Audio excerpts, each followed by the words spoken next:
So, you know who was picked for Attorney General? Jeff Sessions is on the fire for not disclosing that he had 2 meetings with the Russian ambassador during the presidential campaign. Don't let me phrase it. Let's just say that during his confirmation hearings, he wasn't, how should I say? Okay, well, take a look. If there is any evidence that anyone affiliated with the Trump campaign communicated with the Russian government in the course of this campaign, what will you do?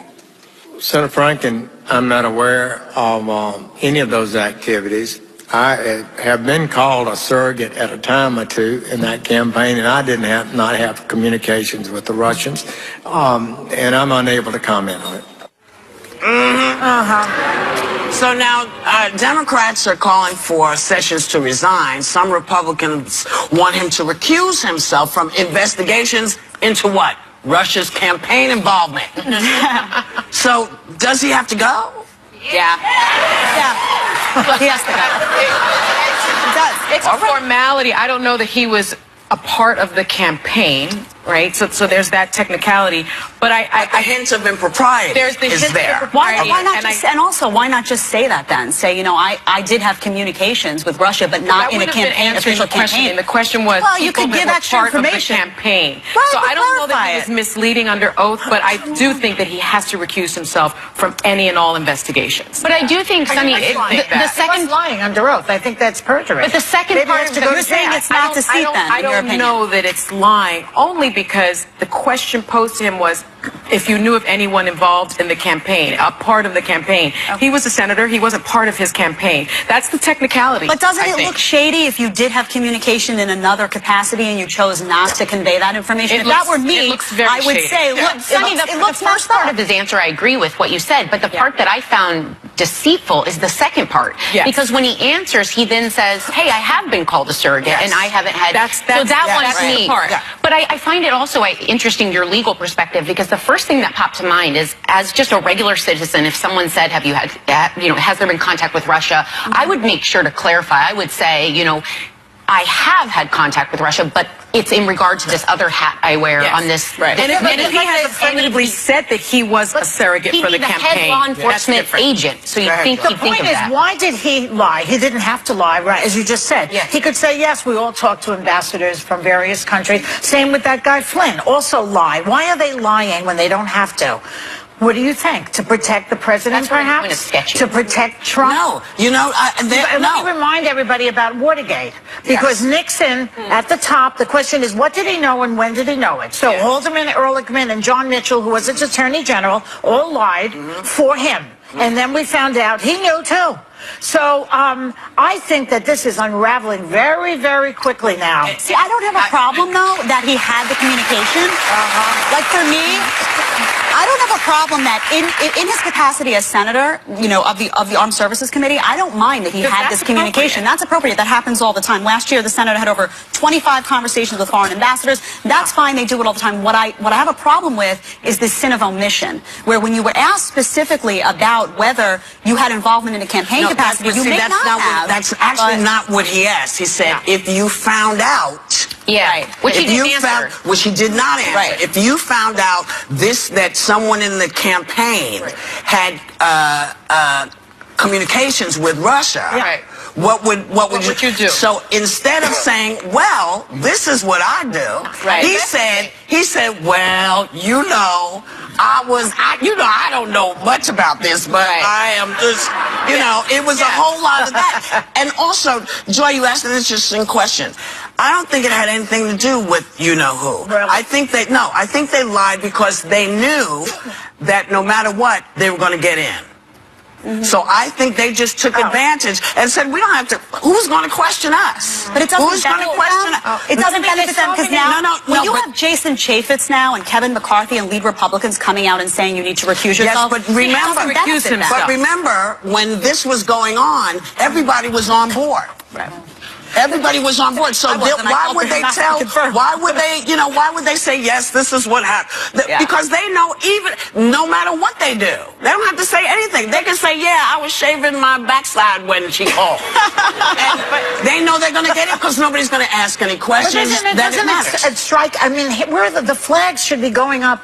It's like 3 of them now are involved with Russia up to the wazoo. And that's let's the issue. not forget the bromance that went on for months between Putin and what's his name? Trump.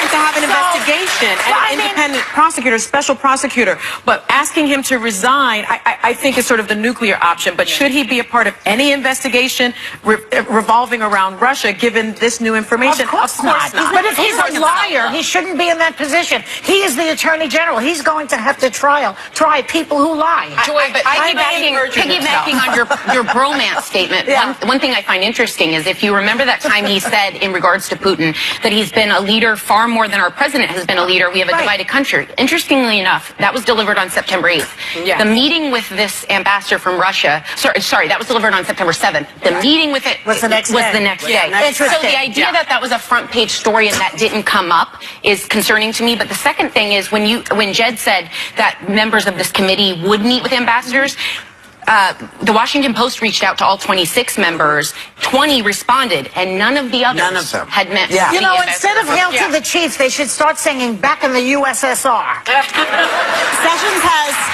just to give a statement from Sessions, he has said, I've said whenever it's appropriate, I'll recuse myself. There's no doubt about that. I would say now would be the time. Then do it. People shouldn't have to ask you to recuse yourself.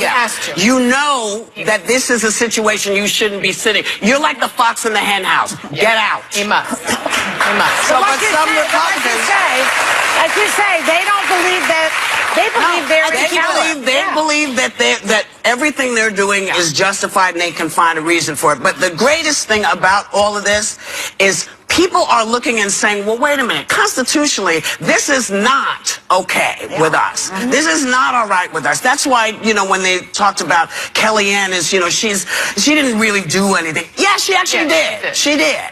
And so y'all need to just back up and read the Constitution and see what you're allowed to do. This is a problem. But some Republicans claim that, no, go back, please, because I was right in the middle of the thing. Thank you. Some Republicans claim the Sessions controversy was timed to damage the good reviews who is getting after his speech the other night. Because apparently a lot of the media is gushing over how that speech changed the course of his presidency. I mean, what do you think? Well, if he doesn't mock a disabled person or grab Elena Kagan of the Supreme Court by the genitals, they consider him presidential. Exactly. Well, that's what we were talking about yesterday, right? I mean, the bar is so very low for this president and for this presidency that when we see someone acting quasi-normal, we think that was a pretty good speech. I mean, quasi-nauseous is what happened.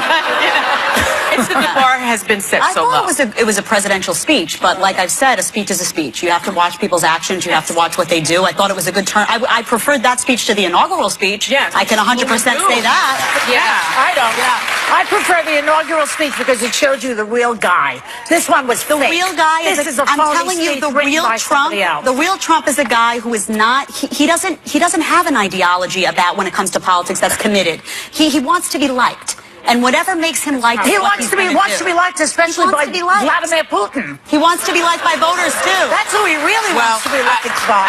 We want to give a kudo right now to the media, particularly to ABC News President James Goldston, who pledged to stand with colleagues in the media and protest if any media outlet is left out of the White House press briefings.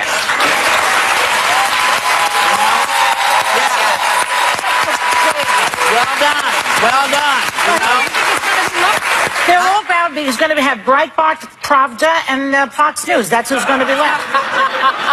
Listen, what's going to be left is a very sad imitation of what our democracy is. Exactly. That's what, because if we don't have the media and their freedom, we don't have anything. Yeah. And if they do it to the media, what makes you think they're not going to do it to you?